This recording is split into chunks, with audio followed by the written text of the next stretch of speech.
그러니까 오늘 해야 할 게 뭐냐면 공국선을 유도하는 것이고 그 공국선이 무슨 의미를 갖고 있는가라는 것을 갖다가 공부를 하게 되는 거죠. 목표가.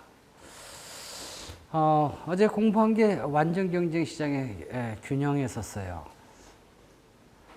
그때 잠깐 얘기했듯이 뭐 하긴 했는데 뭐 복잡해가지고 말이죠. 제일 쉽다는 완전 경쟁 시장이 왜 이렇게 복잡한지. 예. 그것은 내용은 별거 아닌데 막 수리적 분석, 말에 대한 분석, 그림에 대한 분석 이런 것이 막 혼합돼 가지고 더 혼동을 줬던 것 같아요. 하지만 내용은 말 그대로 좀 단순합니다. 그래서 거기서부터 시작을 하죠. 어제 완전 경쟁 시장의 단기 균형이라는 게 뭐냐면 그 완전 경쟁 시장은 어떻게 이루어져 있으며 그리고 거기에 공급하는 사람들은 이윤 극대화를 하도록 그렇게 공급을 하지요. 그림으로 보면 이렇게 되어 있습니다.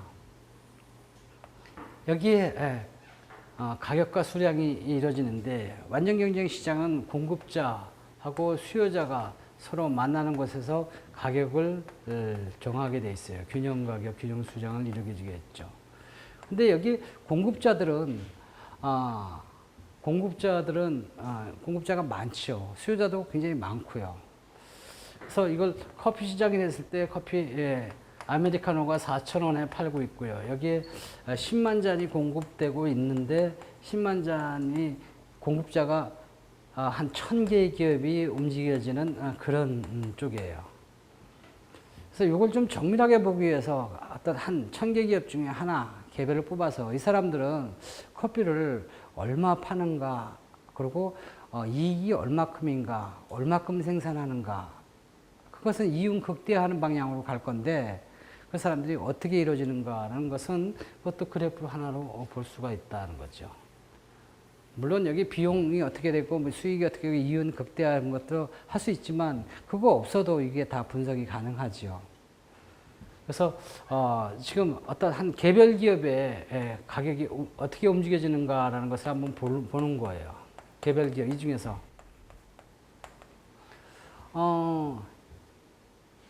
여기에 그 개별 기업에 있어서 이 가격이 곧 한계 수입이죠. 이것을 가격은 주어진 조건으로 이렇게 받아들인다는 거죠. 여기에서는 이 기업에서는요. 주어진 조건 이게 곧 4,000원 하면 이 4,000원이 될 텐데 이게 가격인데 이게 뭐냐면 한계 수입이라고요. 한계 수입이라는 것은 뭐냐면 한 잔 팔 때 수입이 얼마큼 더 증가됩니까? 라는 것을 의미하는데 그게 완전 경쟁 시장이라면 가격하고 같다. 그런 얘기예요. 완전 경쟁 시장이 아니면 그러면 같지 않다라고 분석이 되죠. 근데 가격이 같다면 한계 수입이 돼버리고 그럼 한계 비용은 어떠냐? 한계 비용은 U자 모양이에요. 이렇게 한계 비용. 이렇게 U자 한계 비용. 원래는 이렇게 쭉 있는데 현실적으로는 이 뒤에 거 앞에 거는 잘 안 나타나죠. 그래서 뭐 이런 U자 모양이든지 뭐 이런 U자 모양이든지 U자는 U자죠. 그래서 이 사람은 얼마큼 생산하냐면 요만큼 생산하면 이윤이 극대화된다는 거예요. 즉 요점을 선택해서 요만큼을 생산한다는 거죠. 균형 조건이 뭐냐면 바로 한계 수입하고 한계 비용이 서로 만나는 곳에서 수량을 결정하면 이윤이 최고로 많아집니다라는 거예요. 가격은 얼마 받아요? 가격은 4,000원 주어진 조건으로 하고 가격과 수량이 결정된 거죠. 근데 이 한계 수입이 완전 경쟁에서는 같다는 거예요. 같아. 이게 완전 경쟁 시장의 균형 조건이죠. 그럼 완전 경쟁이 아닌 시장은 같지 않다잖아요. 같지 않다. 이게 완전 균형 조건이에요. 같지 않으면서 어디에 같지 않고 왜냐면 가격이 좀 커요. 이게 불안정 경쟁 시장에서의 가격 균형 조건이에요. 근데 여기서는 같아 이렇게 하니까 이건 완전 경쟁이라는 뜻을 의미하고 그다음 이거는 가격 한계 수입하고 한계 비용이 서로 만나는 여기에서 수량을 결정하면 이윤이 극대화됩니다. 그때 요 가격은 요만큼을 받는 겁니다. 그러면 이윤이 극대화된다는 거예요. 그래서 이런 균형 조건을 얻어냈죠. 수량을 결정했죠. 가격은 먼저 주어진 조건을 했고요. 자, 근데 극대화된 이윤이 도대체 얼마큼입니까? 여기서는 여기 가격이고 수량이고 이게 150잔이면 이만큼의 이익이 매출액이 생길 텐데 매출액이 다 이익은 아니잖아요. 그럼 이익은 얼마큼 됩니까? 그걸 알려면 평균 비용을 그려보면 안다고 그랬어요. 평균 비용은 보다시피 이런 형태로 그렸죠. 평균 비용. 한계 비용이 최저점 올라가는 적정한 지점에 그 최저점이 된 게 평균 비용이에요. 물론 이 평균 비용 그 밑에 한계 비용이 이렇게 있죠. 평균 가변 비용이 이렇게 있죠. 이렇게. 평균 가변 비용이죠. 자, 이 평균 비용을 그려보면 안다는 거예요. 평균 비용이라는 것은 한 잔에 얼마씩입니까? 얼마가 비용이 들어갔습니까? 평균적으로 150잔 만들었어요. 그럼 150잔 만들었을 때 수입은 4,000원이에요. 근데 평균 비용은 얼마나 들어갔습니까? 한 잔에 얼마씩 들어갔습니까? 그게 평균 비용이죠. 평균 비용이 이만큼 들어갔습니다. 이게 3,000원이에요.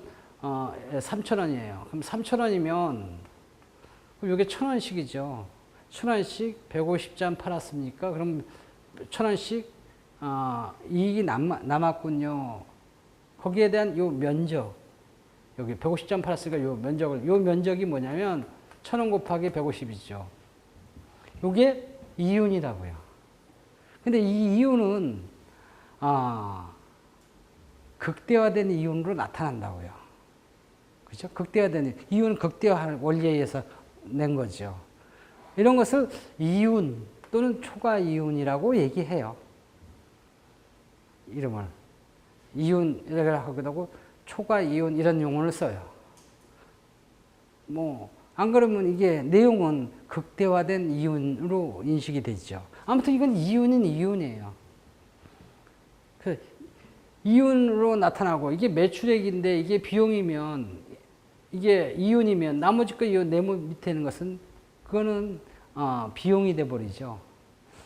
이게 3,500원이 3,000원이 들어갔어요. 그럼 이게 3,000원이라는 얘기인데 3,000원이 왜 3,000원이 들어갔습니까? 그걸 알려면 평균 가변 비용하고 분석을 하면 더 분석이 된다고요.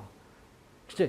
이만큼이 이게 평균 가변 비용이고 가변 비용은 이만큼 들어가고 그리고 가변 비용 총 들어간 게 이만큼이니까 이건 가변 비용이고 면적은 가변 비용이고 비용 중에서 이거는 고정 비용이 되는 거죠. 이거는 고정 비용이고 평균 고정 비용이고 이건 평균 가변 비용이고 그래서 이 면적으로 따지면 이건 고정 비용이고 가변 비용이고 합해서 비용이고 요거는 이윤이고 요건 매출액이고 그래서 다 분석이 다 돼버렸단 말이야. 가격은 얼마 받느냐? 가격 얼마냐면 4,000원. 수량은 한 개 수입하고 한 개 비용이면 나는 150잔. 그때 이윤은 요 면적, 비용은 이만큼. 한 잔씩으로 좀만 분석해 주세요. 여기 4,000원 받았는데 한 잔에 1,000원씩 이익이 남았고요. 3,000원이 들어갔습니다. 왜 3,000원이 들어갔습니까? 한 잔당 들어가는 가변 비용, 재료비, 평균 가변 비용은 이만큼 들어가고요. 이만큼은 이 면적은 고정 비용이죠. 한 잔에 들어가는 고정 비용이라고 분석이 다 끝난다. 그런 얘기예요. 어제 배운 게 요거 하나예요. 예. 여기에 개별 기업이 움직여지는 거. 자, 지금 이렇게 해서 분석이 다 끝나고 어저께 배운 게 요거 하나 배운 거죠.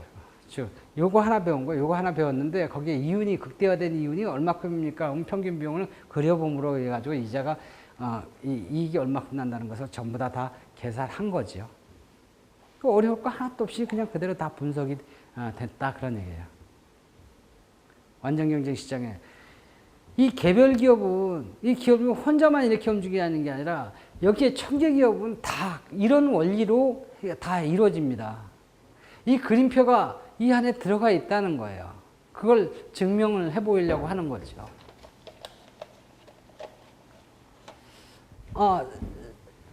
이제 이렇게 균형이 이렇게 딱 이렇게 되는데 이 사람이 만약에 커피 가격이 수요가 만약에 증가한다면, 예를 들어서 커피 마시면, 예를 들어서 커피 마시면 예를 들어서 암 예방이 된다더라. 이렇게 좋은 소식이 있으면, 만약 커피가 수요가 이렇게 증가할 거예요. 그죠? 커피를 더 많이 마실 거 아니에요. 가격 이외의 수가 변하면, 그럼 수요가 이렇게 증가하는 경우, 예를 들어서 커피 마시면 장수한데 커피 마시면 굉장히 좋대. 그렇게 하면 사람들이 다 커피를 많이 마실 거예요. 그러면 가격이 이렇게 올라가겠죠. 그죠? 시장에서 5,000원 올라가죠.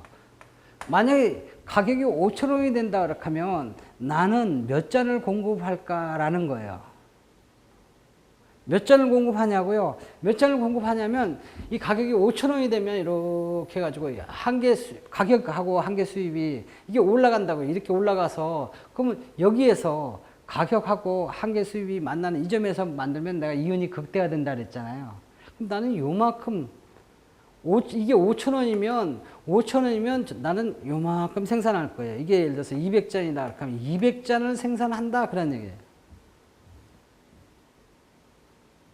만약에 6,000원이 되면 가격이 이게 수요가 더 올라가죠. 6,000원이 되면요. 6,000원이 되면 요즘은 이렇게 요만큼부터 생산하죠. 즉 가격이 올라가면 저는 요 한계 비용선을 타고 이렇게 이동을 한다고요. 가격이 변화감에 따라서 내가 수량이 자꾸 증가하죠. 그죠? 증가하는 그게 뭐냐, 요 점을 이렇게 타고 가는 거예요. 즉, 이 한계 비용 곡선이 바로 공급 곡선인 셈이죠. 가격이 올라가면 요걸 타고 이렇게 올라가니까 이게 공급 곡선이란 말이에요. 내려가면요. 그럼 공급에 지금 가격이 내려가면 수량도 내려가죠. 가격이 내려가면 수량이 내려가는데 얼마큼 내려가냐? 가격이 내려가면 수량도 왼쪽으로 이렇게 가가지고 이렇게 따라간다고요. 요거 따라간다고죠. 그러니까 이게 공급 곡선이라는 거죠. 한계 비용이 곡선이. 그래서 너는 요 한계 비용을 타고 쭉 내려간다고요. 그래가지고 그게 만약에 4,000원이 되면 난 요 150잔을 갖다가 딱 공급을 한다고요.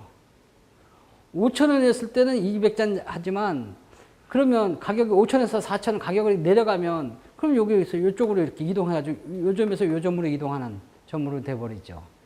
그러면 나는 이윤이 또 극대화되니까 이 선 자체가 가격이 변함에 따라서 수량이 변하는 내 개인적인 공급 곡선이라고요. 공급 곡선이 이렇게 그래서 이런 한계 비용 곡선이 바로 공급 곡선이란 말이에요. 자, 이런 형태로 쭉 내려가다가 이게 만약에 이거보다 더 낮아졌다.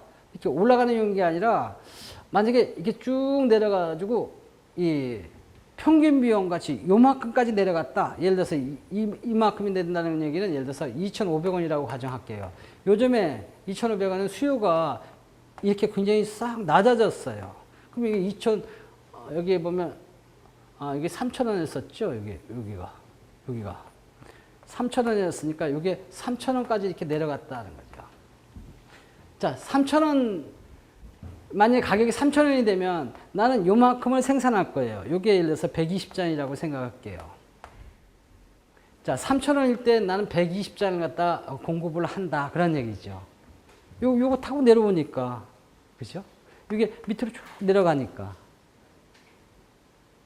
그러면 3,000원일 때는 120잔을 갖다가 내가 공급을 하느냐, 안 공급하느냐. 이게 큰 사건이란 말이에요.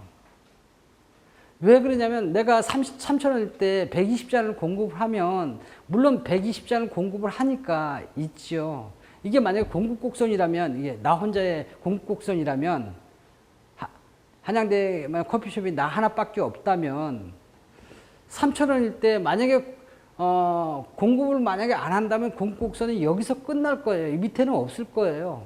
공급 곡선은요. 근데 이 점이 어떤 의문점이냐면 요 점은 가격이 이 정도 되는 거죠. 가격이 3,500원이죠. 3,000원이죠. 한 잔 팔 때 3,500원이에요. 그럼 3,500원이에요.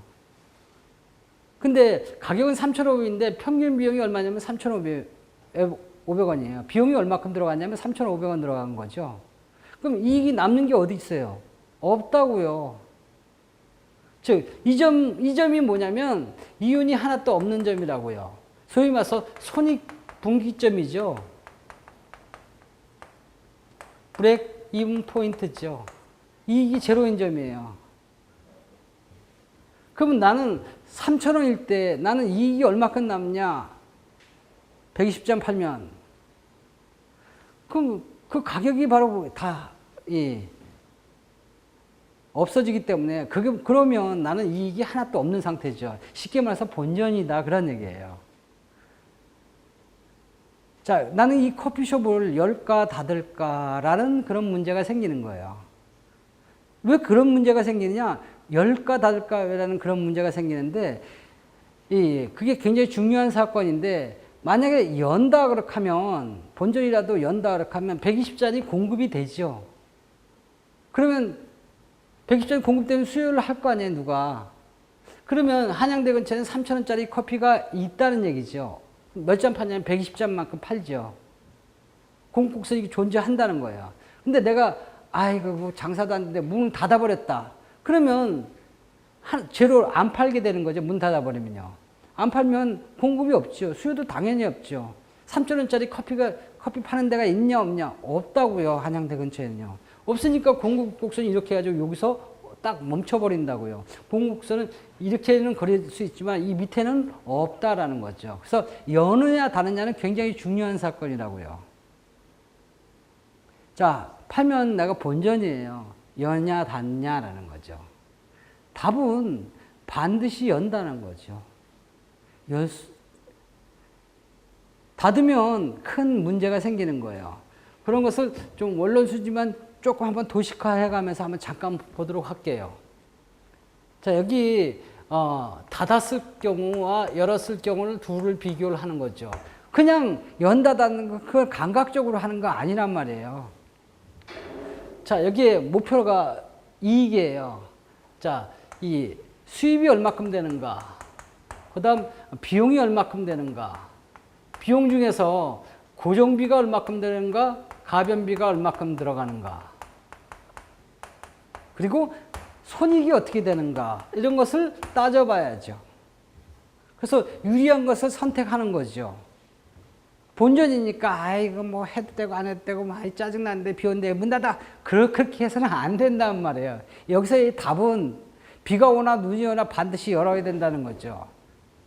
닫으면 죽는단 말이에요. 닫을 수가 없단 말이에요. 공급을 한다고요. 그 근거를 여기 한번 보자 그러는 얘기예요.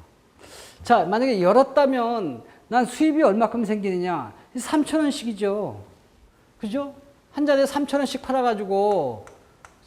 팔아가지고 몇 잔 팔냐면 120잔을 팔아요. 그러면 36만 원이 생기죠. 그죠? 자, 비용은 얼마큼 들어갔냐? 비용은 여기 이게 10만 원이라고 할게요. 고정적으로 10만 원 들어간다고 할게요. 하루에 10만 원 들어간다고 할게요. 저거 열면 36만 원 수입이 들어와요. 고정비는 10만 원이죠. 가변 비용은 얼마큼이냐? 지금 이 상태에서 이익이 얼마큼이에요? 이익은요. 하나도 없는 상태죠. 제로죠.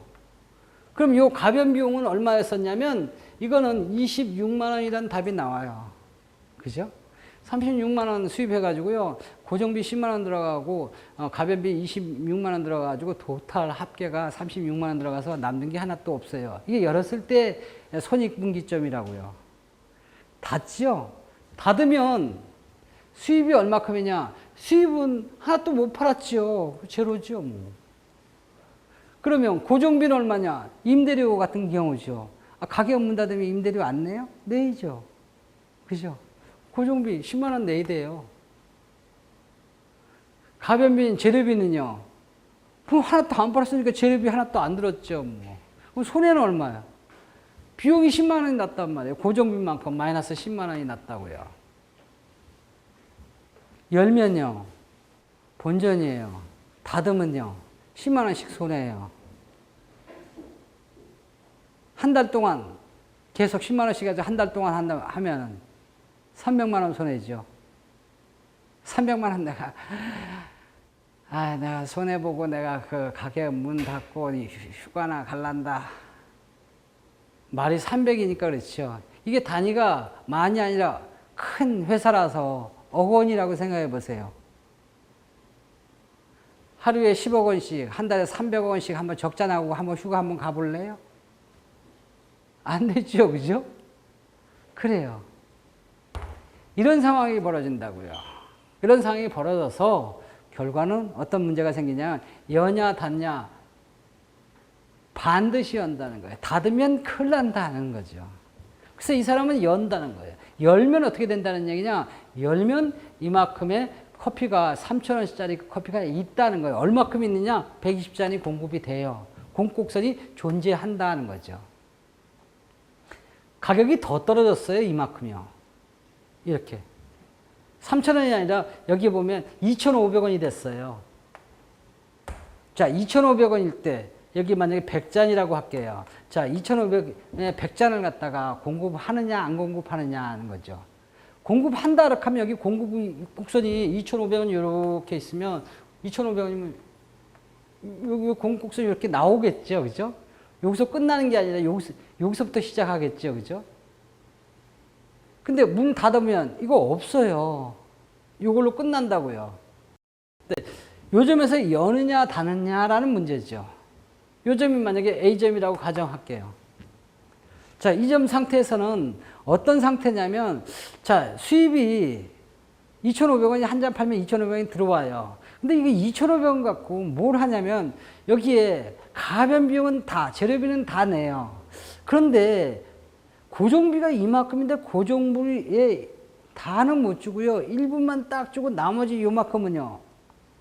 요만큼이 모자라단 말이에요. 모자란 만큼 손해죠. 적자죠. 소위 말해서 요점은요. 요점은 적자예요.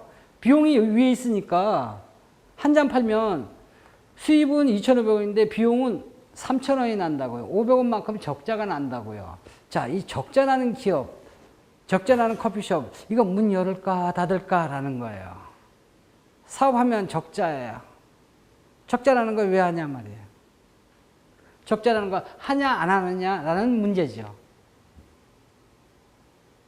여러분은 하겠어요?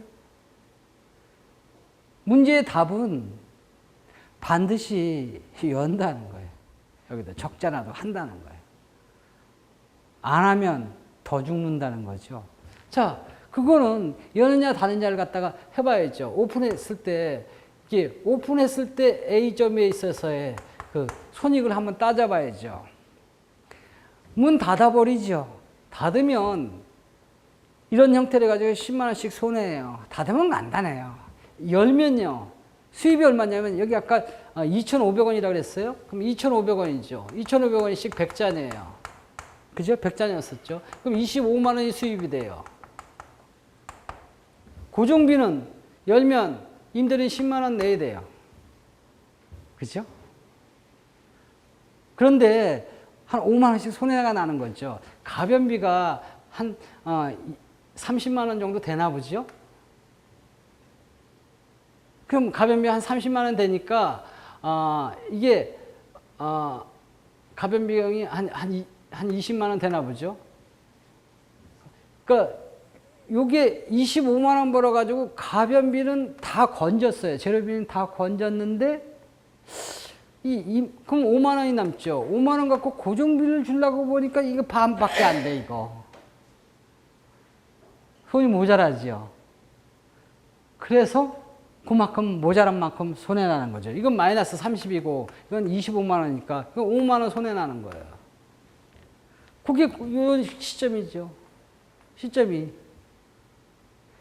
이런 시점이 이렇게 돼 있으니까 그러면 이런 시점에서는 어떤 형태냐면 물론 손해예요. 손해지만 상황이 어떤 상황이냐면 가변비는 지금 파는 것 같고 가변비는 다 해당되는데 고정비가 이렇게 많이 있는데 고정비 일부만 보존되는 그런 경우란 말이에요. 그런 경우가 이런 경우죠.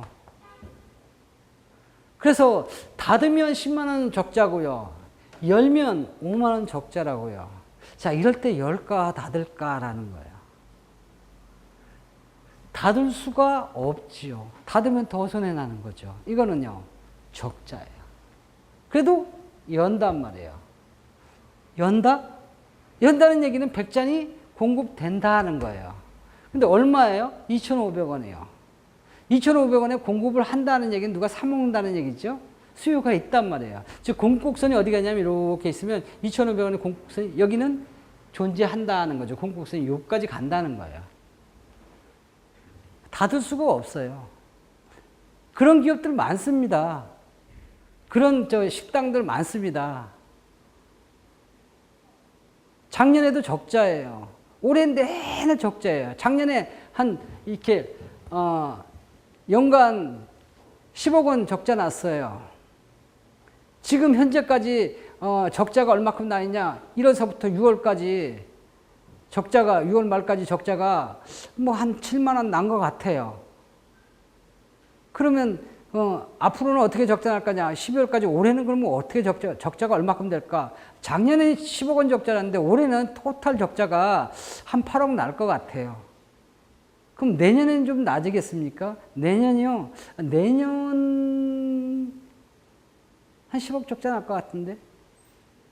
뭐 개선되는 여지가 없으니까. 아니, 작년에도 적자고, 지금도 적자고, 앞으로도 적자고, 그럼 적자 기업 뭐하러 해요? 문 닫아버리세요. 닫아버리세요. 그렇게 조언을 하면 그럼 어떡하겠어요? 안 된다는 거죠. 누구 죽이는 거예요? 이거는요, 해야 된다고요. 닫으면 안 되죠. 왜 그렇게 적자 내면서 사업을 계속하고 있냐고 누가 묻지요? 닫으면 더 죽겠는 걸 어떻게 해요? 닫으면 뭐 딱히 할 것도 없고 빗장이 들어오고 내가 그거 문 닫으면 여태까지 내가 인테리어 한 5천만 원 들여서 인테리어 했는데 인테리어 다 날아가고 그거 어떻게 닫아요? 못 닫는다고요.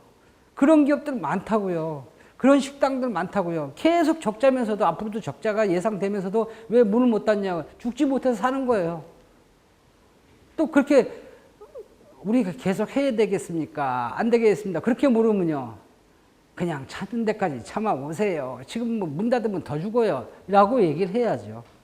그래서 이 사람은 어떤 형태가 있냐면 연다라는 거예요. 자, 더 내려갔습니다. 어디? 요점까지 내려갔죠. 그래서 요점이 80잔이에요. 80잔인데 지금 가격이 얼마큼이냐? 여기 2,000원이에요. 자, 2,000원일 때 80잔을 갖다 공급을 할까 안 공급할까라는 거예요. 한다 안 한다는 것은 중요하다 그랬잖아요. 공급 곡선이 있느냐 없느냐, 공급이 존재하느냐 안 존재하느냐라는 그런 문제죠. 그래서 여기에서 얻어낼 수 있는 게 뭐냐면 답은 뭐냐면 어떤 내용이냐면 2,000원 갖고는 재료비 딱 주고 나니까 돈이 없어요. 그래서 이 고정비만큼 손해가 나는 거죠. 자, 고정비만큼 손해예요. 즉 10만 원 손해 난다는 거죠. 여기에 만약에 A점이라면 이게 한 B점이라고 그러죠. 이 B점은 어떤 상황이냐? 10만 원 적자 나는 상황이에요. 그러면 닫아도 10만 원 적자, 열어도 10만 원 적자죠. 재료비밖에 못 건지니까. 이럴 때는 어떻게 해야 되느냐? 닫아도 되고 열어도 된다는 거. 다 똑같으니까. 열어도 되고 닫아도 되는 그런 상황이에요. 요즘은요. 즉 공급이 있을 수도 있고 없을 수도 있다는 거예요. 하지만 현실에 와서는요. 이런 기업들 일반적으로 열어둡니다. 닫으면 뭐 하겠어요? 그러니까 닫지 않아요. 거의 열어둬요. 거의요. 즉 열어둔다는 얘기는 공급을 하지요. 2,000원짜리 커피가 존재한다고요. 그럼 여기서부터 공급 곡선이 시작하는 거죠. 여기서부터 공급이 곡선이 시작하는 거죠. 여기서부터 쭉. 이 점은 공급을 이만큼 하는 가격이 내려감에 따라서 쭉 내려가면서 그럼 여기까지 가죠. 이 점에서 합니까 안 합니까? 예를 들어서 1,000원. 1,000원 있으면 합니까 안 합니까? 가니까 여기 재료비도 다 못했어요. 1,000원 갖고는 말이죠. 지금 재료비가 예를 들어서 2,000원인데 재료비 1,000원 주고 나니까 재료비 1,000원 모자라고요. 그다음 임대료 또 저 10만 원 줘야 되고. 이럴 때는 어떻게 하느냐? 빨리 문 닫아야죠. 안 닫고 있으면 큰 문제죠. 그래서 이 점은 공급을 안 한다고요. 안 한다는 얘기는 뭐냐면 1,000원짜리 커피가 없다고요. 공국선은요. 여기까지 가고 여기 밑에는 못 가고 여기는 지어져 가지고 여기서 끝난다고요. 공국선은 여기서부터 시작을 해요. 여기서부터 이렇게 시작을 하죠. 기업이 아까 똑같은 질문을 하는 거죠. 작년에도 적자예요. 올해도 적자고요. 내년도 적자 날 거예요. 무조건 계속 견뎌보라. 그렇게 이해할 수는 없는 거죠. 뭘 물어봐야 되냐면 한 가지를 더 물어봐야죠. 혹시 그렇게 적자긴 적자인데 거기 뭐 수입이 있을 거 아닙니까? 예, 뭐 조금은 팔지요. 뭐 그래요? 매출액이 조금 있어요. 예, 그거 갖고 이 가변비는 다 충당하시는지. 가변비가 뭐예요? 막 그 재료비 같은 거, 인건비 같은 거 그런 것들은 가변 비용이죠. 생산이 많이 들어가면서 인건비도 많이 들어가니까. 글쎄, 그게 월급이 상당히 밀려가지고 말이지. 적자인데 말이지. 그거 갖고는 안 되더라고. 그래서 월급이 조금 밀려가지고 내가 저번 달에는 말이지. 그냥 집에 담보를 해가지고 내 개인 재산을 해가지고 이렇게 딱 해서 했는데, 다음 달이 걱정이야. 다음 달에도. 그건 뭐예요? 가변비도 못 건진다는 거잖아요. 그럼 그 사람한테 어떻게 어드바이스 해야 되냐면, 아니, 뭐 하세요? 그런 기업을 뭐하러 하세요? 뭐 취미가 뭐 적자예요? 문 닫아버리세요. 파산시켜버리세요. 그게 살 길입니다. 문 닫으라 그래야 되는 거예요. 그때서야. 가변비도 못 건지면, 가변비보다 조금 더 하면은요, 조금 더 견뎌보세요. 혹시 좋은 날도 뭐 쨍하면 해 뜰 날도 있다는데 혹시 압니까? 갑자기 뭐 이렇게 가지고 뭐 로또라도 그냥 갑자기 탁 당첨돼가지고 딱 회복할지 견디는 데까지 한번 견뎌보는 겁니다. 그렇게 얘기하겠죠. 인건비 정도 안 밀리고 계속 월급이라도 계속 주고 있으면. 근데 그걸 못 주고 있다. 가변비를 못 하고 있다. 그럼 빨리 닫으세요. 그 지점이라고. 공급을 하느냐 안 하느냐 그런 지점이죠. 바로 요 지점이 어디서부터 여기서부터라 이거죠. 뭐냐면 한계 비용의 요 지점이 바로 뭐냐면 공급 곡선이라고요. 이걸 이렇게 지우겠습니다. 제가 지금 공급 곡선을 도출을 하려고 하는 거예요. 자, 공급 곡선이 어디냐면 여기서부터 시작해서 요거예요. 가격이 상승함에 따라서 생산량이 어떻게 변하는가라는 게 공급곡선이죠. 이 한계비용 곡선의 일부, 즉, 평균 가변비용에 지는 요점서부터 공급곡선이라고요. 요점을 이렇게 그대로 쭉 옮겨놓으면, 아까 요점이죠, 요점. 이게 뭐냐면 공급곡선이라고요. 자, 공급곡선. 이게 공급곡선인데, 자, 공급곡선이 원래 이렇게 돼 있죠. 한계비용 곡선에서 일부죠. 이렇게 하면 한계비용 곡선이죠. 그리고 여기 평균 가변비용이 이렇게 지나가죠. 가변비용의 최저점을 여기 지나가는 이 점이란 말이에요. 자, 지금 여기 제가 비용 함수를 하나 가르쳐 줍니다. 예를 들어서 이제 수학적 문제로 말이죠. 공급이 어떻게 되냐면 이 Q분의 S는 그 공급은 예를 들어서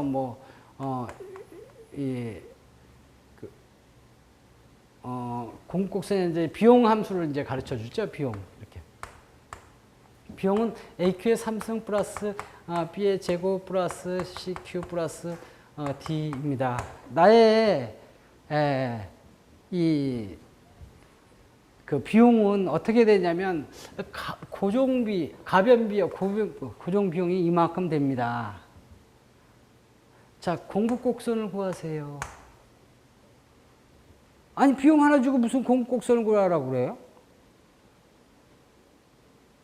자, 공급곡선은 어떻게 구하냐면 한계비용 곡선이 공급곡선이었었죠.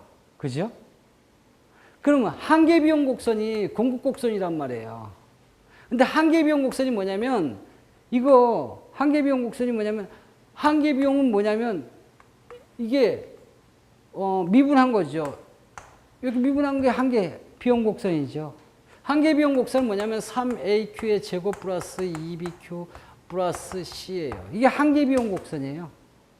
이게 뭐냐면 공급곡선이라 그런 얘기예요. 근데 이렇게 써놓으면 공급곡선이 수치로 보면 이렇게 써놓으면 이게 U자 모양 이걸 나오죠. 그죠?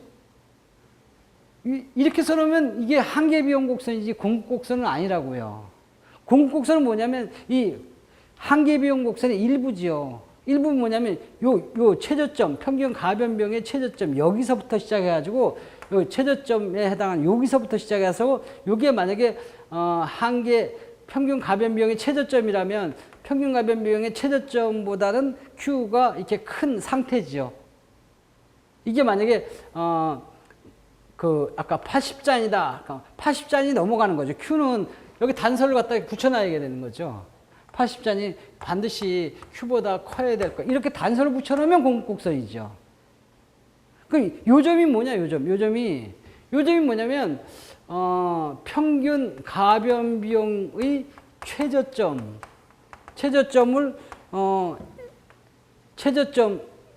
최저점하고 Q하고 비교해서 이게 크거나 아니면 같거나, 요점. 이런 단서를 하나 이렇게 딱 붙여놔줘야 공급곡선이 된다고요. 그냥 이렇게 놔두면요. 그러면 이거는, 한계비용 곡선이죠. U자 모양이 나오죠. 이렇게 단서를 이런 단서 조건을 이렇게 딱 두면, 그러면 여기서부터 이렇게 긋다가 이건 안 긋고 여기서부터 시작해가지고 이렇게 딱 걸어놓을 거예요. 그죠? 공급곡선이 이렇단 말이에요, 이거예요. 한계비용 곡선만 다 한 게 아니라 한계비용 곡선의 일부다라는 거죠. 근데 평균 가변비용의 최저점, 이거 한글 써놓고 이게 참 쓰기가 좀 그렇죠, 그죠? 그럼 최저점은 못 구하는 겁니까? 구할 수 있죠. 자, 이거는 평균 가변비용 갖고 해요. 평균 가변비용의 최저점이에요. 이게 평균 가변비용이 이렇게 돼 있잖아요. 여기에 최저점은 어떻게 되냐면 요 기울기가 여기가 제로인 점이에요. 평균 가변비용 최저점은요. 기울기라는 것은 평균 가변비용을 갖다가 기울기라는 것은 미분한 거죠. 변화율이 기울기가 제로인 점이죠. 그 점이 나오겠냐? 그럼 수치가 나오겠냐? 여기는 나온다고요. 평균 가변비용이라는 게 뭐냐? 가변비용은 이게 가변비용이죠. 그죠? 그러면 Q분의 VC가 가변비용이에요. 그러면 뭐냐면 AQ의 제곱, BQ의 제곱, CQ죠. 이걸 Q로 나눈 거예요. 그러면 AQ의 제곱이고 BQ 플러스 C 이렇게 나온다고요. U자 모양으로 나온다고요. 평균 가변비용이요. 그죠? 자, 여기서 딱 구해줘요. 여기 A, B, C, D는 말이 뭐냐면 뭐 1, 2, 3, 4 이렇게 돼 있다고 하면 뭐 그냥 이런 형태로 일반형으로 구하낼 수 있죠. 근데 최저점을 구하래요. 즉 기울기를 구하래요. 기울기 평균 가변비용을 기울기 한번 미분하라. 이걸 미분해 가지고 제로로 만들면 되죠. 기울기가 제로인 점이라고 하잖아요. 그럼 이걸 갖다 미분하면 어떻게 되냐? 미분하면 2AQ고 이거는요 B고요. 이게 제로라고요? 그리고 Q는 얼마예요? 마이너스 2A분의 B. 이거 한번 계산한 적 있잖아요. 그죠? 그 요점은 뭐냐면 마이너스 2A분의 B예요. A가 1이고요. B가 만약에 마이너스 10이라고요. 그러면요. 이건요. 1분의 5란 답이 나오죠. 이거는 마이너스 2a분의 b라고요. 즉, 이 얘기를 뭐라고 쓰면 되냐면, 한계 비용 곡선은 이렇게, 이게 AQ의 제곱 플러스 2BQ 플러스 C. 이렇게 하면 한계 비용 곡선이 나오죠. 여기다 단서를 붙여놓는 거죠. 평균 비용의 최저점. 이건 세련되지 못하니까 마이너스 2a분의 b 해놓고 여기에 q 해가지고 q가 이게 더 크거나 작거나 이걸 딱 붙여놓으면 이게 뭐라고요? 이게 공급곡선이라고. 공급곡선 다 유도해 있죠. 이거 하나 갖고 이렇게 공급곡선. 이렇게 쓰면 되죠. 근데 이게 공급곡선이 옛날에 공급곡선 들어보니까 공급은 뭐 이렇게 3p 플러스 마이너스 500 뭐 이렇게 들었던 것 같은데 이게 뭡니까 이게? 그렇죠. 그럼 저런 수식을 유도하려면 어떻게 되냐면 자, 공급곡선의 모양은 이렇게 되는데 그게 가격하고 비교해서 같이 있지. 요점이 요점이고 요점이 요점이고 요점이 요점이 된단 말이에요. 그렇죠? 이거 곡선이고요. 그래서 공급곡선을 만들려면 이게 뭐냐면 가격하고 같다. 그러면 공급곡선이 나온단 말이에요. 근데 왜 P가 Q, 이거를 이렇게 만들려고 하면 Q를 이렇게 싹 바꿔놔야죠. 그죠? 바꿔놓으면 Q는 3분의 A의 만약에 3분의 A의 루트 P 이런 형태로 될 거 아니에요. 그죠? 그래요. 이런 형태로 돼 있다고요. 그러면 그 모습이 이런 모습이 이렇게 이거 일직선이죠. 그죠? 직선인데 원래 구하면 이런 형태로 이렇게 지수함수 형태로 이렇게 쭉 나온단 말이에요. 원래 공급곡선이 이게 원래 진짜 공급곡선이죠. 이렇게 된 걸 갖다가 그냥 일직선으로 됐다고 하자. 대충 올라가는 거니까. 일직선으로 딱 하는 거죠. 원래는 루트 저렇게 나오게 되는 거죠. 그게 공급곡선이니 이 공급곡선이야. 이거랑 같은 거란 말이에요. 공급곡선이 이렇게 유도를 하는 거죠. 제가 비용 이런 함수 가르쳐주고 아까 예를 들어서 어제 얘기했던 것 같이 가격이 이렇게 4,000원입니다. 가격 미리 가르쳐주고 말이죠. 커피 한 잔 4,000원이에요. 가르쳐주고요. 여기 균형 가격을 구하세요. 균형 수량을 구하세요. 극대화된 이윤을 구하세요. 그리고 공급곡선도 좀 구해주세요. 그렇게 주문하면 해야지 뭐. 이건 어제 다 했고 이거는요. 이런 논리로 하면 되죠. 한계 비용 곡선이 공급곡선이라고. 거기에 단선 하나 딱 붙여놓으면 공급곡선이라고. 그래서 구체적으로 이렇게 딱 구해놓는 거예요. 공급곡선이 정확히 구해지는 거예요. 수학적으로, 수치적으로. 자, 공급곡선이 이런 형태가 공급곡선입니다. 자, 이 공급곡선이 무엇을 의미하는가라는 거죠. 무엇을 의미하냐고요? 여기 4,000원일 때는 요만큼, 요게 공급곡선이 여기다 그려놓은 거잖아요. 4,000원일 때는 몇 잔을 공급해야 되냐면 150잔을 공급해야 됩니다. 왜? 그래야 이윤이 극대화되죠. 근데 4,000원인데 200잔을 구하면 어떻게 되느냐? 공급을 200잔을 하면 그러면 본전인 점이죠. 잘못하면 적자나죠. 이윤 극대화점이 아니란 말이에요. 이건 이렇게 했을 때는 저번에 15만 원이 남았잖아요. 이때는요. 제로라고요. 300잔을 만들면 이 점은요. 적자가 비용이 이만큼인데 가격이 이것밖에 안 받았으니까 이만큼 적자가 나죠. 이건요. 이윤 극대화점이 아니죠. 그냥 빨리 망하는 점이죠. 즉 4,000원의 이윤 극대화점은 요거 하나라고요. 더 많이 생산하면 안 돼요. 적게 생산하면 어떻게 되냐, 요만큼.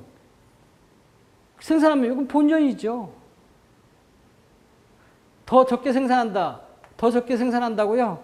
그러면 적자나지요. 그러니까 이 점은 이윤 극대화점이 아니죠. 이 점도 극대화점이 아니죠. 이 점도 극대화점이 아니고 딱 요 점이 이윤의 극대화점 하나예요. 공구곡선 이렇게 그리잖아요. 그런데 이 점은 뭘로 구성되어 있냐면 사실은 이게 가격하고 수량이 이렇게 돼 있을 때 4,000원이 딱 되잖아요. 4,000원 하면 딱 150잔을 갖다 공급을 한다고요. 그 점이 이윤 극대화점이라고. 왜 150잔만 딱 공급합니까? 200잔 공급하지. 그건 이윤 극대화점이 아니니까. 그래서 공급곡선의 이 점이 이윤 극대화점은 딱 요거 하나라고요. 5,000원일 때는요. 5,000원일 때 얼마큼 팔아야 되냐? 5,000원일 때 200잔 만들어내야죠. 이거보다 더 많이 만들어내면 손해나요. 이윤 극대화점이 아니죠. 그러면 더 많이 하면요. 손해나는 거죠. 그러면 적게 만드는 게 대세인가보다 적게 만들자고? 그러면 요만큼 만들자? 이윤 극대화점이 아니라고 손해난다고요. 더 적게 만들면 빨리 돌아가신다고요. 에이, 뭐 그냥 문 닫아버리지. 벌써 사망한 거예요, 이건요. 그러니까 이윤 극대화점이 아니란 말이에요. 이윤 극대화점은 딱 요 점 하나예요. 공급곡선에 있는, 그러니까 여기 한계비용곡선이 공급곡선인데 일부가 공급곡선인데 이 공급곡선은 뭘로 구성되어 있냐면 이렇게 선으로 구성되어 있지만 이건 이윤 극대화점들만 되어 있다고요. 근데 지금 가격을 모르는 상태예요. 가격 5,000원입니다. 시장에 딱 정해지면 나는 이윤 극대화점 요점, 4,000원입니다. 요점, 요만큼 생산한다는 의미를 갖고 있는 거죠. 즉 공급곡선은 뭘로 구성되어 있냐면 이윤 극대화점들만 구성되어 있어요. 그러니까 시장에 나가면요.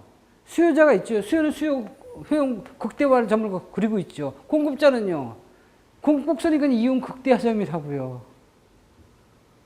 공급자들은요. 이윤 극대화 아니면 절대 안 팔아요. 적게 팔거나 많이 팔거나 그런 것도 없다고요. 공급자도 아주 대단한 사람이에요. 고집이. 그런 의미를 갖고 있다고요. 즉 공급자들은 이 곡선이라는 것은 이윤의 극대화점들만 얘기해요. 그래, 그럼 4,000원일 때 이만큼 팔면 이윤이 극대화되는 이윤이 막 이렇게 많이 난다 그러는데 그러면 여기에 손익분기점 이 점은 뭐냐?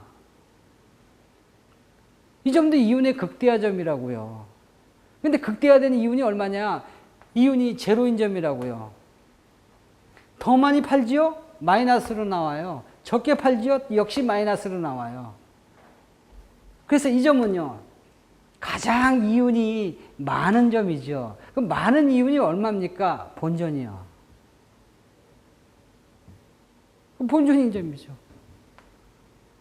그러니까 이 점은 본전인 점으로서 이윤의 극대화점이죠. 그럼 이제 밑에 있는 이 점은 그럼 뭐냐? 2,000원씩 팔면은. 이렇게 하면은 하루에 10만 원씩 적잖아요. 그죠? 적자다 썼잖아요. 아까 그죠? 한 달이면 300만 원 적자 나죠. 그죠? 그래요. 하루면 10만 원 적자예요. 이게 이윤 극대화점이란 말이에요. 더 많이 팔지요? 20만 원씩 적잖아요. 적게 팔지요? 30만 원씩 적잖아요. 다 적자예요. 적자인데 여기는 보면 가장 적게 나는 적자죠. 그래서 이 사람은 가장 적게 나는 적자를 선택을 하는 거예요. 그게 가장 이윤의 극대화죠. 극대화된 이윤이 얼마큼입니까? 마이너스 10만 원. 그 사람은 그렇게 판다고요.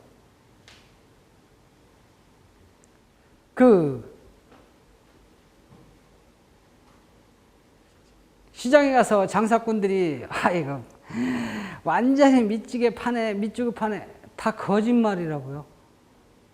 이익이 다 있지요. 밑주고 판다? 그 사람이 뭐 취미가 뭐 지금 자선봉사하는 거야? 왜 밑주고 팔고 뭐 난리야? 그건 왜 그러냐면 나머지 거 그대로 다 이익이 있으니까 지금 있는 거 맞아 떨어 쳐버리면 이거 자체는 적자죠. 근데 합하면 이익이 어느 정도 이렇게 나오는 걸로 나온다고요. 만약에 그걸 안 팔죠. 안 팔면은 이익이 그 줄어든다고요. 마이너스 내고도 파는 게 지금 원가보다 이하로 파는 게 나한테 더 유익이 되는 거죠. 그러니까 그걸 만약에 안 팔고 그냥 그대로 방치해뒀다. 그럼 들어올 것이 안 들어오잖아요. 그럼 내가 지금 이거 지금 제가 뭐 과일을 팔아요. 지금 여기 보니까 10개가 남았어요. 지금 이거 내가 지금 여태까지 여기 100개 가져와서 다 이익을 지금 50만 원 남았어요. 자, 이거 10만 원어치인데 이거 5만 원 내세요 라고 하죠. 5만 원 적자 돼가지고 5만 원 하죠. 이거 팔면 적자죠. 근데 이게 왜 밑주고 팝니까? 물론 요거 갖고는 요거 하나만 밑주고 파는 거가 될 수가 있죠. 근데 왜 이 사람은 왜 거짓말이냐 돼버리냐면 요거 하나는 믿을 줄 몰라도 네 장사 전부 다에 비해서는 네가 가장 유리하니까 이걸 파는 거다 그런 얘기예요. 이윤 극대 아니면 이 사람 거래 안 하잖아요. 이거 안 팔지요?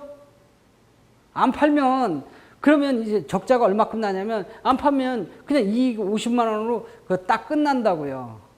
이거 5만 원이라도 건지잖아요. 5만 원 적자 내고 5만 원이라도 들어오잖아요. 그럼 이익이 얼마냐면 55만 원이 돼 버린다고요. 그러니까 이 사람은 팔 수밖에 없죠. 즉 아까 이거 완전히 그러니까 밑지고 파네. 그게 제일 잘 되니까 가장 좋은 거니까 그렇게 파는 거죠. 그 말 속에는 말을 똑바로 들어야죠. 이 사람은 사실은 요 거래는 밑지고 할지 몰라도 전 거래에 있어서는 이익을 가장 많이 취하는 것이다 라고 볼 수가 있는 거죠. 그리고 이 사업하는 사람 공급자는요, 이 이윤 극대화가 아니면 절대 안 팔아요. 그게 공급자에 대한 룰이고 공급을 하는 사람들의 룰이고 시장에 가서 공급자가 하는 그게 공급의 법칙이라고요. 제가 공급의 법칙 얘기할 때 왜냐면 아까 이 가격이 오르죠. 그러면 이윤 극대화하기 위해서는요, 이게 생산량을 갖다 이렇게 증가시켜야 되는 게 이게 공급의 법칙입니다. 공급하는 사람들이 지켜야 할 수칙입니다. 그래야 이윤이 극대화되지 않습니까? 하고 적당히 그런 것을 공급의 법칙입니다. 해가지고 법칙이라고 어느 법에 있지도 않은데 말이죠. 그 법이 그래요. 뭐 그렇게 해가지고 강제로 주입시켰지만 아니라는 거예요. 증명은 이렇게 한단 말이에요. 공국선 이렇게 유출됐다는 거예요. 그리고 이 사람은 공급의 이런 시장에 가서는 이게 반드시 이게 뭘 의미하냐면 이게 바로 공급곡선을 얘기하는 것은 이윤 극대화점이라고요. 단 가격만 모를 뿐이에요. 가격만 주세요. 그게 그럼 이윤 극대화점이죠. 그 극대화된 이윤이 얼마큼입니까? 이럴 때는 많고요. 이럴 때는 0이고요. 이럴 때는 마이너스예요. 그렇지만 이윤 극대화점은 확실하다는 거죠. 그래서 이 사업하는 사람들은 이윤 극대화가 아니면 절대 안 팔아요. 적게 팔거나 많이 팔거나 그런 일도 없어요. 수요자도 마찬가지죠. 가격을 모를 뿐이지 가격만 가르쳐 주세요. 그러면 정확히 얼마큼 파는지 나타난단 말이에요. 얼마큼 사는지 금방 나타나죠. 그래요. 공급곡선은 이렇게 유도가 됩니다. 어디서부터 했었어요? 여기에 의하면 한계비용 곡선의 일부가 공급곡선이죠. 그 일부 어디서부터 스타트합니까? 평균 가변병의 최저점으로부터 시작하죠. 그 최저점이 수치로 표현하면 어떻게 됩니까? 마이너스 2a분의 b 만큼부터 시작하죠. 거기서부터 시작하는 한계비용 곡선의 일부가 공급곡선입니다 라는 거예요. 공급곡선, 그래서 이렇게 우아하게 생겼어요. 한계비용 곡선이 이렇게 상승하는 모습이니까, 이런 형태니까. 즉 이윤 극대화하려면 가격은 이게 완전히 이렇게 체증하는 수밖에 없는 그런 운명이라고 볼 수가 있겠죠. 자, 실제로 공급곡선이 과연 이렇게 돼가지고 그러면 이 시장에는 어떻게 나타나는지, 그리고 이게 무슨 관계가 있는지 한번 조금 더 연장해서 한번 보도록 하지요. 자, 공급곡선은, 저의 공급곡선이 이런 형태예요. 이건 저의 공급곡선이죠. 이건 저예요. 공급곡선이 이렇게 돼 있었죠. 근데 제가 알고 싶은 거는 말이죠. 저의 공급곡선을 알고 싶은 게 아니라 서울의 공급곡선을 알고 싶어요. 나는 공급을 할 때 이렇게 공급을 하지요. 가격 대비해가지고 수량되면. 근데 내가 알고 싶은 것은 커피 시장에 서울에 있는 공급곡선을 알고 싶다고요. 서울에는요, 몇 명이냐면 1000명이 있다고요. 1000개 기업이 이런 형태, 저는 이런 형태가 돼 있죠. 어떤 사람은 이런 형태의 공급곡선을 갖고 있어요. 어떤 사람은 이 밑에서부터 이렇게 아주 이런 공급곡선을 갖고 있을 수도 있죠. 이런 공급곡선, 이런 곡선 다 이윤의 극대화를 노리면서 공급곡선이 1000개가 쫙 있을 거예요. 그림으로 보면 이걸 다 합성해가지고 딱 그리면 여기 공급곡선이, 커다란 공급곡선이 이렇게 그려지겠네요. 그죠? 이게 서울에 대한 공급곡선이죠. 그림으로 보면 그렇게 그리지만 수치로 보면 여기에 공급곡선이, 제가 여기에 601번째 기업의 공급곡선이 이래요. 여기 Q1 첫 번째 기업의 공급곡선은 2P 플러스 만약에 100이에요. 그 다음 500번째 기업은 여기 보면 2분의 1P 플러스 만약에 5예요. 쭉 해가지고 여기 1000번째 기업의 공급곡선은 만약에 7P 7P 마이너스 만약에 100 이런 수치예요. 뭐 여러 가지 방법이 있겠죠, 그죠? 여기 여러 가지 모양이 있을 테니까. 마이너스 나는 현실적으로는 다 없겠네요, 그죠? 커피 가격이 제로일 때 수량은 마이너스 100잔 팔린다. 그런 경우, 경우에 따라서 이렇게 있을 수도 있겠죠, 이런 형태로 여기에. 자, 이런 공급곡선이 쭉 이렇게 1000개가 있을 때 이걸 합성해서 그래서 이렇게 그리듯이 이렇게 서울에 있는 공급곡선 이걸 다 더하면 서울에 있는 공급곡선이 나오죠. 이렇게 다 더하는 것을 수평합한다 그랬어요. 그죠? 그럼 자, 서울에 있는 공급곡선 이거 어떻게 구합니까? 이거 다 더하는 걸로 했잖아요. i는 여기서부터 1서부터 1000개 기업까지입니다. 여기에 공급곡선 여기 QI 1번 선 더해라, 2번 더해라. 이거 다 더하죠. 다 더해라. 다 더해가지고 나오면, 그러면 이게 큰 공급곡선이 나올 텐데 그림은 이런 모양일 것이다 라는 거예요. 그죠?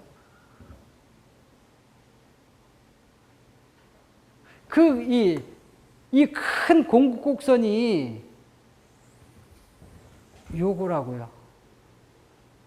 요게 1000개 기업이라고 해요.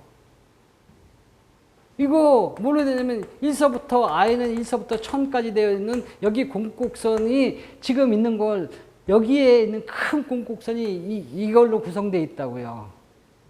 저의 공급곡선은 어디에 있습니까? 이 그림 요거 어디에 있어요? 요거 어디 있냐면요, 여기에 있어요.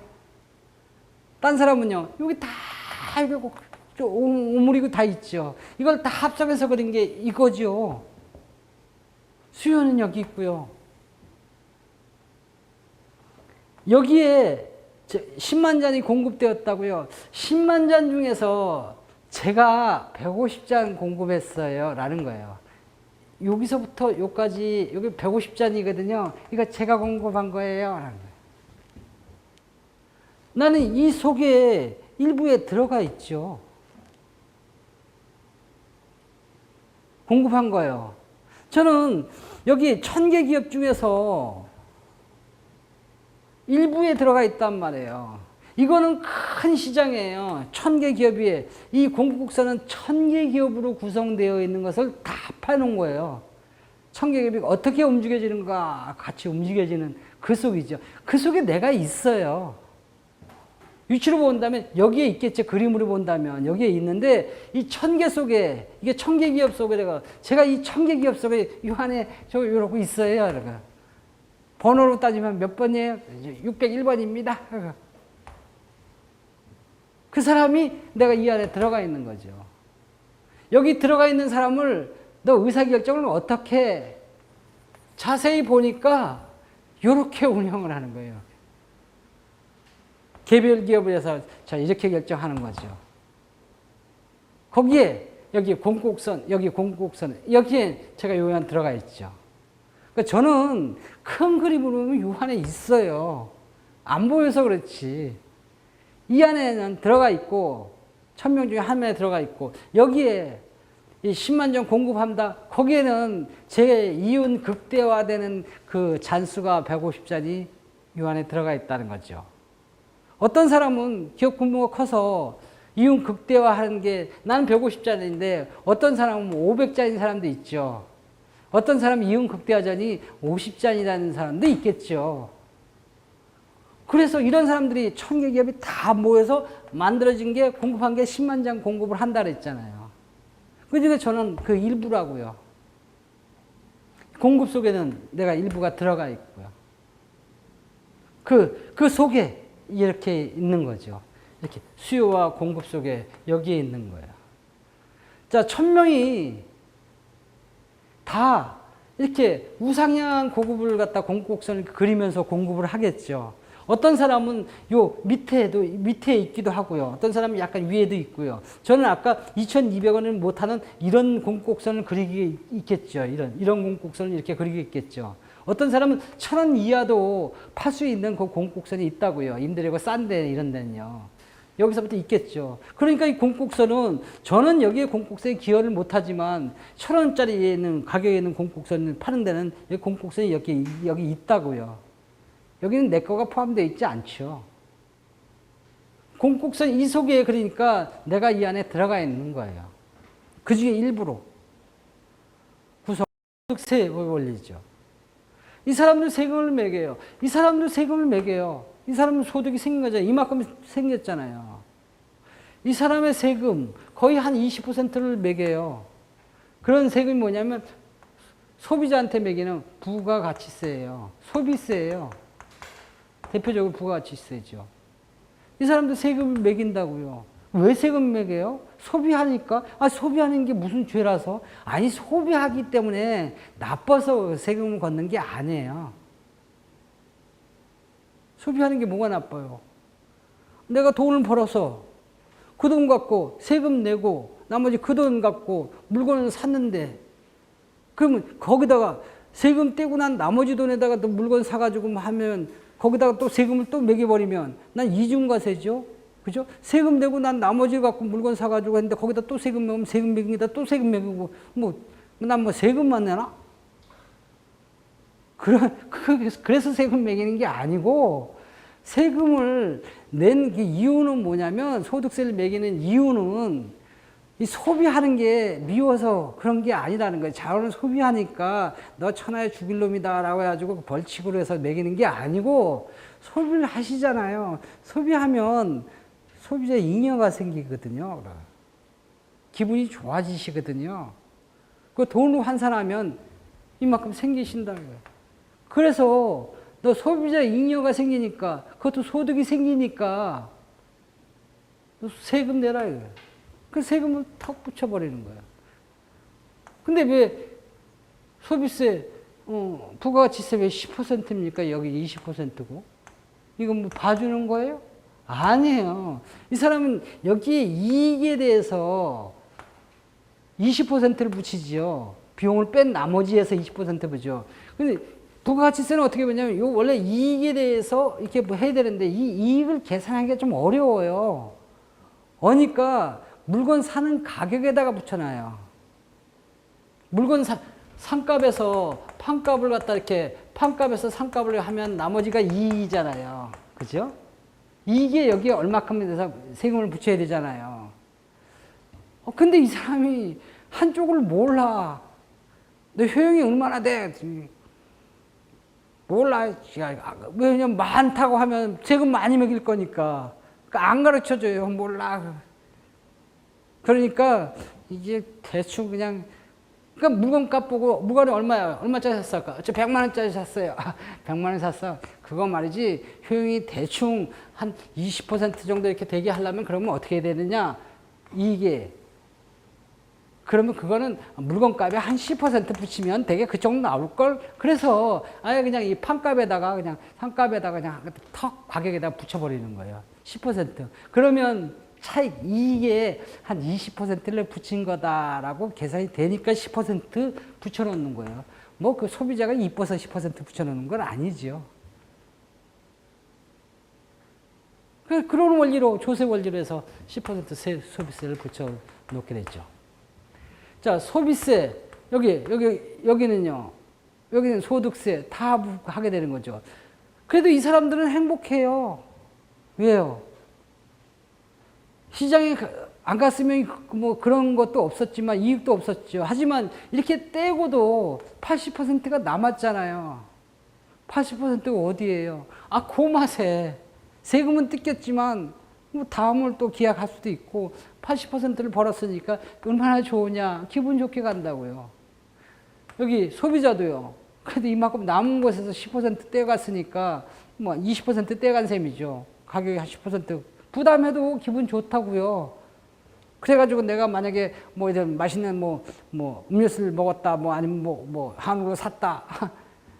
그래가지고 한우를 먹으면서 기분이 좋게 먹죠. 뭐 조금 비싸게 들었지만 역시 한우는 그렇게 딱 구워가지고 씹을 때 그 얻는 육즙이 나올 때 그게 참 기분 좋다라는 거죠. 돈 내고 기분 좋은 사람, 이 사람이에요. 소비한 사람이죠. 그래서 기분 좋다는 거예요. 자, 시장 가서 거래했더니 소비자 잉여가 생겼어요. 그래서 기분 좋아요. 생산자, 이 사람들 참여했어요. 이 사람들 기분 좋아요. 그리고 여기 구경했던 여기 정부에 있는 사람은요.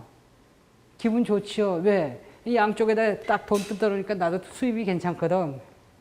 나도 좋다 이거예요. 누이 좋고 매부 좋고 구경하고 있는 나도 좋고. 왜? 나도 뭐 좀 뜯어낼 수가 있으니까 누나도 좋지요. 움직이는가? 이런 원리로. 왜 생기냐고? 생기기 이전에 어떤 원리로 왜 생길 수밖에 없는가? 시장은 좋은가 나쁜가? 뭐 시장 자유주의는 좋은가 나쁜가? 비판하지 말라고 다 좋다고 라는 거예요. 물론 나쁜 점도 있죠. 뭐냐면 경쟁하는 데 있어서 이렇게 해가지고 지는 사람이 있을 거예요. 경쟁사에서. 능력이 안 되는 사람들, 시장에 아예 그냥 진입하지도 못하는 이런 사람들요. 그런 사람들은 경쟁에 자본주의가 문제가 그거죠. 어떤 방법이 있냐? 약자는 죽어라. 그러는 거예요. 싸움할 때 약한 사람은 길이 어떻게 하냐? 강자하고 약자하고 둘이 싸우잖아요. 정답은 뭐냐? 강자는요. 시큰 두들겨 패면서 기분을 느껴라는 거죠. 그 약자는요. 정의가 신나게 맞아라. 그런 얘기죠. 그래서 조금 덜 맞으려고 하면 조금 피해가면서 조금씩 맞아라. 그게 소비자론이고 생산자는 강자라면 생산자가 강자라면 그러면 어떻게 하면 내가 기분이 좋을까 잘 때려라. 그거 가르쳐주는 게 생산자론이고 소비자론은요. 조금 덜 맞으면서 하는 방법 그렇게 구경하는 사업은요. 정부는요. 그런 게 있는 게 좋지. 싸움은 역시 애들이나 소비자나 생산자나 그냥 막 싸우면서 다 크는 거야. 구경하자 막 가서 싸움하면 박수 쳐요. 잘한다. 잘 맞으면 말이야. 그게 아무도 약자는 돌봐주는 사람이 없는 그런 형태예요. 그게 조금 단점이죠. 근데 그게 원래 경쟁주의 사회인 걸 어떡합니까? 그런 뭐 좀 철학적인 이야기 같죠. 이게 경제 원리의 가장 중심에 되는 원리고, 그러니까 수요 공급의 원리, 그다음에 시장의 원리, 그다음에 이런 것들이 왜 생기는가, 어떻게 생기는가, 어떤 원리로 생기는가, 균형 가격이 생기는가, 이거 갖고 경제학을 거의 다 해석을 다 해버리는 거예요. 처음 시간에 제가 그런 얘기를 했었죠. 수요 공급의 원리에서 시장에서는 수요 공급의 원리 생깁니다. 생산자, 소비자 이런 형태죠. 생산자가 어떻게 움직입니까? 여기 생산, 소비, 여기 시장이 있다 그랬잖아요. 이런 형태로 이루어진다 그랬잖아요. 근데 여기는 생산은 이윤의 극대화를 노리고 이거는 효용의 극대화를 노리고 시장에 가면 벌써 이게 이윤의 극대화 다 나와 있어요. 그렇게 움직여요. 그게 시장이란 말이에요. 이 시장만 하나만 보면 공급액 이것만 보면 경제학이 다 보이는 거죠. 다 거의 완벽하게 볼 수는 없죠. 이거 하나 갖고 거의 한 7, 80% 이상은 경제 현상을 이거 갖고 다 분석을 해낼 수가 있는 수요 공급의 원리예요. 이게 거시경제라면 국가경제로 수요 공급이 아니라 총공급과 총수요로 A자 거시경제라는 측면이 있죠. 가격이 아니라 이건 물가로 이것을 수량이 아니라 소득으로 싹 이름을 바꿔놓고 쫙 이렇게 돌려버린다고요. 이거 세부상은 어떠냐? 총수요, 총공급 어떠냐? 그건 별개로 분석해가지고 딱 만들어놓은 이 원리. 그게 결국 수요 공급의 원리지 않겠어요? 경제학에서 수요 공급의 원리 빼면 그걸로 아니면 뭐 다른 결정되는 방법이 뭐가 있겠어요? 거의 다. 그러니까 이걸로 해석을 하고 이게 뭐 만능은 아닌데 그래도 어떤 문제가 고장이 났다. 그러면 그 고장이 났다. 그러니까 좀 아주 완벽하게 좀 이렇게 더 좀 잘 들어가게끔 더 움직이게 해야겠다. 뭐 그런 기름칠을 해야 하는 문제가 생기면 그럼 뭐 봐야 돼요? 근본 원리에 있는 것이 원리를 뜯어봐야죠. 뜯어보면 이래서 잘 안 들어가는 걸 원인을 밝히게 되고요. 원인을 밝게 되면 이제 처방이 들어갈 수가 있죠. 그 원인을 찾아내는 것도 이거고요. 그러니까 자세히 이렇게 정밀하게 들여다보면 왜 그런가라는 걸 답이 나오게 돼 있죠. 그러면 거기에 맞게끔 딱 처방하면 이래서 이게 잘 되는 거구나. 그렇게 움직이죠. 근본 원리에. 숨어있는 뜻들을 많이 읽어야죠. 그래, 미시 경제하고는 거리가 조금 있는, 아주 좀 그런 문제였었죠.